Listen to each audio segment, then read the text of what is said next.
E a gente percebe que tem também, isso é inegável, Capelli, tem uma carga política desse tratamento que o Brasil está recebendo. Você vê, o Milei na Argentina, a relação comercial dele da Argentina com os Estados Unidos tem vários produtos que são tarifa zero. É livre mercado, porta aberta dos produtos argentinos para os Estados Unidos. Por quê? Porque o presidente Milei construiu uma relação de respeito e conseguiu chegar nesse acordo. O Brasil é diferente. O Lula, a todo momento, atacando os Estados Unidos. Ele xinga o presidente dos Estados Unidos, chama de fascista, ele provoca nos BRICS que o dólar não seja mais a moeda internacional de referência para comércio entre as nações. Isso tudo são provocações aos Estados Unidos. E óbvio que o presidente não vai ter nenhuma boa vontade. Na semana passada, o Trump disse numa entrevista que o presidente Lula é uma pessoa volátil e que não poderia se importar menos com Lula. Trump falou isso numa entrevista nos Estados Unidos. Como o senhor avalia essa declaração? Esse é o tamanho do Brasil hoje, o tamanho de um anão, né, internacional. Né, e você já recebeu o elogio de alguém como volátil? Olha, você é um cara volátil. Isso não é um elogio. Né? Ou seja, é um cara que é dúbio, um cara que mente, um cara que não cumpre acordos. E eu acho que a volatilidade do que o Trump se referiu é porque num dia há a chamada química e no dia seguinte já de novo ali farpas, é uma troca de hostilidade. Eu não sei o que eles conversam ali pessoalmente, o Capelli, o Lula e o Trump. Eu não sei qual é o teor da conversa, mas para ele chamar de volátil é porque certamente o Lula é duas caras. E ele sempre foi assim. O Lula mentiu para chegar no poder, o Lula mentiu para permanecer no poder e o Lula deve estar mentindo também para o Trump a se comprometer com algumas coisas e não cumprir. Eu imagino, por exemplo, que o Lula tenha se comprometido a pegar aqui pesado contra o crime organizado. E o que ele fez? Nada. E assim, isso é um problema que nós brasileiros temos que resolver. E é por isso que eu tenho dito publicamente que a partir do ano que vem, essas organizações vão ser tratadas como terroristas. Comando Vermelho, PCC, milícias. E o que vai mudar na prática aqui no Brasil? Em qualquer lugar do mundo, a forma como essas organizações criminosas se comportam seriam classificadas como terroristas. Aí o governo Lula aqui, para defender os seus eleitores, né, que tem grande parte dos eleitores dele que são integrantes dessas corporações criminosas, ele simplesmente lava as mãos. Não, isso aqui no Brasil o terrorismo tem que ter uma conotação ideológica ou política. Eu acho que já seriam passíveis de serem classificados como terroristas aqui no Brasil, essas organizações, mas a legislação tem que mudar para ser ainda mais claro. Olha, quem tenta dominar territórios, né, quem impõe o medo coletivo, quem pratica atos contra as vidas dos servidores públicos, dos nossos policiais, da própria população, quem cobra taxa, isso é um poder paralelo. Não dá para admitir que temos aqui ilhas de exclusão onde o Estado não entra no Brasil inteiro. E o que muda na prática? O que muda na prática, como já começamos a fazer com a lei antifacção, para que esses chefes dessas organizações narcoterroristas já podem pegar pena, Capelli, que chega ali, ultrapassa os 80 anos de prisão para ir cumprir na íntegra. Eu tenho falado, está nas nossas 12 medidas emergenciais, no pacote que eu chamei de Brasil Sem Medo. Construção de mais de meio milhão de vagas no sistema penitenciário. O senhor defende penas que ultrapassem 80 anos de prisão para esses narcotraficantes? A legislação hoje já permite que esses líderes dessas facções criminosas possam ter penas que cheguem a esse ponto. Porque, Capelli, 70% dos crimes que são cometidos no Brasil são pelas mesmas pessoas. Ou seja, nós mudamos na antifacção. Essa porta giratória que hoje é a audiência de custódia.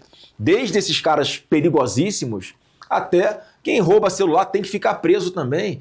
Então esse tratamento que hoje o governo dá de passar a mão na cabeça de bandido tem que mudar. A política de desencarceramento deles vai acabar a partir do ano que vem. O senhor defende quem tem que andar em paz é o povo brasileiro, é o cidadão, o trabalhador, não é esses marginais. O senhor defende que narcotraficantes, usando a palavra ampla, narcotraficantes do PCC e do CV cumpram pena no temido presídio do Secote, em El Salvador, porque essa classificação como narcoterrorista abre essa possibilidade. Quem for preso do CV e do PCC nos Estados Unidos, por exemplo, o governo Trump pode mandar para o Secote em El Salvador. O senhor defende isso? Não é bem assim. Tem algumas situações só que o presidente de El Salvador abriu exceção para que esses terroristas cumprissem pena lá, mas não é uma coisa, não é uma prática, não tem um convênio para que isso aconteça com frequência. Mais uma vez, eu acho que os nossos problemas, quem tem que resolver somos nós brasileiros.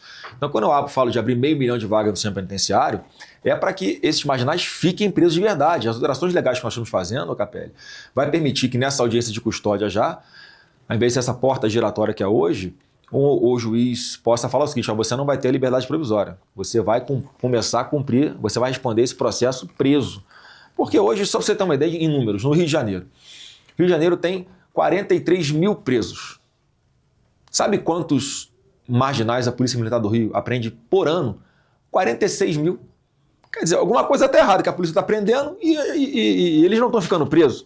Então é esse mesmo marginal que rouba o seu telefone celular na rua, que rouba a bolsa de uma mulher no ponto de ônibus, ou que estupra uma criança quando está voltando do colégio.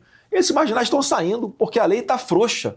Eles têm que ficar presos. É isso que eu estou defendendo. E com isso, a consequência imediata, praticamente, será, Capelli, os índices de criminalidade despencarem. Porque, primeiro, eles não vão estar mais soltos na rua cometendo os crimes que eles cometem todos os dias. E outra, vai passar o exemplo para fora. Ó, agora, se eu for pego roubando um celular, eu vou ficar preso. Não vai ser mais essa molezinha de ser solto na audiência de custódia e voltar para a rua e continuar roubando o celular. E também temos que aumentar a pena para quem revende celular que é produto de roubo, diferente, mais uma vez, do que esse irresponsável desse Lula falou. E, inclusive, menosprezando os mais pobres. O pessoal mais pobre gosta de comprar um produtinho barato, insinuando que esse produto de roubo, o pobre compra porque acha legal, porque acha bonito. Não. O pobre, Lula, ele parcela em 12 vezes o celular. Ele não compra produto roubado porque gosta. Então, quem pratica o crime de receptação, que é quem sabe que esse celular é de origem ilícita e revende para alguém, vai ter a pena aumentada também, vai ficar preso também. Então essa mentalidade na parte da segurança pública que precisa ser mudada no Brasil, que eu vou implementar. Ainda em relação à sua ida para os Estados Unidos para defender o Brasil das tarifas que o governo Trump está estudando implementar, tem algum outro argumento que o senhor vai dizer, além de as empresas brasileiras já são muito taxadas? O que o senhor pretende falar? Serão, acho que 5 minutos de fala que o senhor pode fazer ali. O tempo é muito curto, mas assim, primeiro eu vou defender o nosso Pix para que ele compreenda que é um meio de pagamento em que, principalmente, houve uma inclusão e há o uso massivo das pessoas mais pobres no Brasil. Nós conseguimos bancarizar mais de 70 milhões de brasileiros que antigamente pagavam. Você lembra? Você chegou a pagar DOC, você pagava TED no banco, uma taxa por cada transferência bancária. Então o Pix hoje é a base fundamental da nossa economia, de comércio, de todos. Então tem que ficar bem claro que isso não está na mesa, não tem nada que se possa fazer contra o Pix do Brasil que foi feito no governo do presidente Bolsonaro.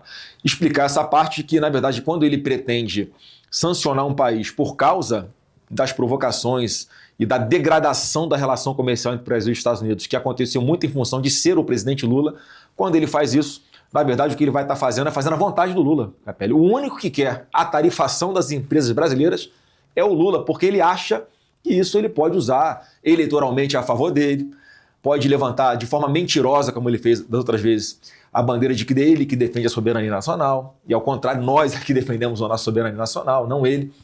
Então, essas explicações, e dizer também, de uma forma bastante objetiva, que a partir de janeiro do ano que vem, o Brasil terá um presidente da República que vai sentar de forma responsável, de igual para negociar com ele os melhores acordos que sejam possíveis para os brasileiros e também para os americanos. E aí sim, de uma forma responsável, sem provocação. Alguém que tem ali o respeito do presidente americano como tinha o presidente Jair Bolsonaro.